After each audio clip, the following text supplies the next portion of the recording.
கேள்வி வந்து என்னோட ஸ்டூடெண்ட் பூபதி சொல்லி தெரியும். முதல்ல ஒரு திருக்குறள் ஒரு செஷன் இருந்தது, ஆன்லைனில் இருந்தது. அப்போது நாங்கள் அதில் கிளாஸ்லாம் எடுத்துகிட்டு இருந்தோம் ஆன்லைனில். அதனால் அது கொஞ்சம் எனக்கு ஈஸியாக இருந்ததுனால அதில் வந்து பார்ட்டிசிபேட் பண்ணேன்.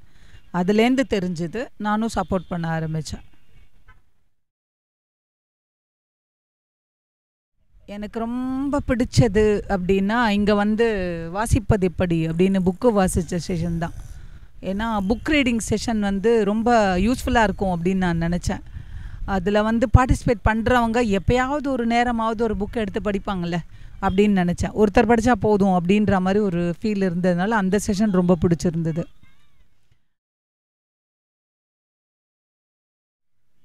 ஃபீச்சர்ஸ் அப்படின்னா ஒரு கம்யூனிட்டியாக ஒரு காரியத்தையும் எடுத்துகிட்டு போகணும்.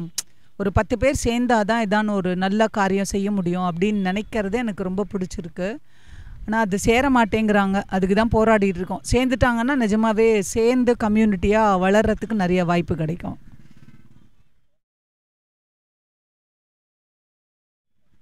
இம்பேக்ட் அப்படின்னா நிறைய ஃப்ரெண்ட்ஷிப் கிடச்சிருக்கு. அது மூலமாக நிறைய ஃப்ரெண்ட்ஸ் எனக்கு இருக்காங்க. என்னோடய இது வந்து வைடர் ஆன மாதிரி இருக்குது. எனக்கு டெக்னாலஜி அப்படின்னாலே ரொம்ப தூரம் தள்ளி போயிடுவேன். கொஞ்சம் அதில் பார்த்து ஒரு டெக்னாலஜி எப்படி கற்றுக்கலாம், ஒரு விஷயம் அப்படின்னா அதை எப்படி அப்ரோச் பண்ணலாம் அப்படின்னு யங்ஸ்டர்ஸ் இருக்காங்கல்ல, அவங்களோட பேசும்போது நிறைய எனக்கு அதுலேருந்து நிறையா தாட்ஸ் கிடைக்குது. அது எனக்கு யூஸ்ஃபுல்லாக இருக்குது.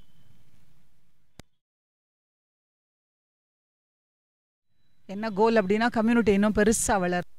ஒரு 20 பேர் ரெகுலராக ஒரு செஷனுக்கு வர அளவுக்கு வளர்ந்துருச்சு அப்படின்னா ரொம்ப சந்தோஷமாக இருக்கும். ஏன்னா நிறைய ஸ்ப்ரெட் பண்ண முடியும். அந்த 20 பேர் போய் சொல்லும்போது 40 பேர் ஆகலாம், 40 60 ஆகலாம். அது ரொம்ப சந்தோஷமாக இருக்கும் அப்படின்னு நான் நினைக்கிறேன். அப்படி நடந்ததுன்னா ரொம்ப சந்தோஷமாக இருக்கும்.